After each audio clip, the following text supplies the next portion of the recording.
MotorWeek is made possible by Rock Auto and Tire Rack.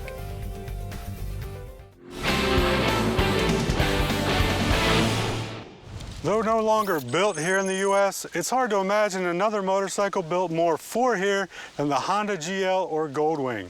It's been the long-distance ride of choice for many a rider. Let's find out why.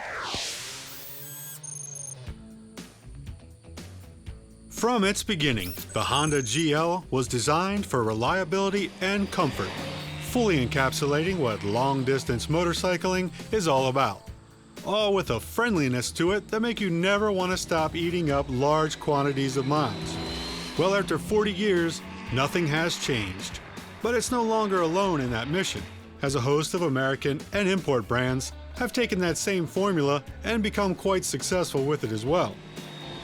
Like most 40-year-olds, the Goldwing has put on some weight, now over 900 pounds of Winnebago on two wheels.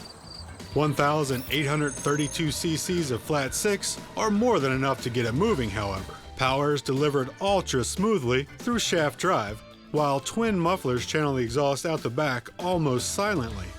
Over 5 generations, the GL has certainly evolved, and while 2015s are not all new, rather a continuation of the gen launched in 2001, they all do come with some trim updates and special 40th anniversary badging. If you've never ridden a Goldwing, there are some peculiarities that make it unique. For one, there are just foot pegs for the rider, not floorboards like most cruiser-based tours. Here, it's the passenger that gets the premium foot accommodations. And if you glance down while riding, you'll see enough buttons and switches to resemble an airplane cockpit. But the optional navigation unit is integrated very nicely in an almost automotive manner. Still, it's not the easiest nav to program, and graphics are similar to what you would have seen in a Honda Accord 10 years ago.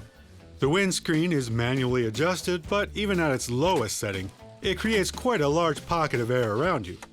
There's lots of storage space, of course, with a remote locking trunk, and on-screen reminders if one of your cases isn't shut completely.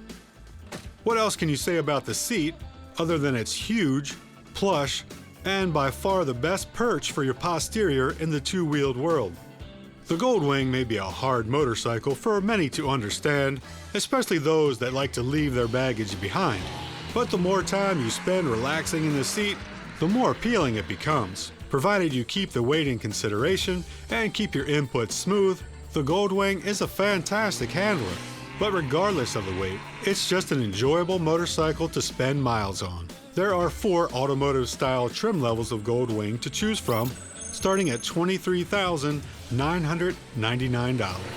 It may not have the character that some riders demand, but pound for pound, the 2015 Honda Goldwing is still the benchmark of the touring segment. And by the time the 50th anniversary model rolls around, it's doubtful that will change.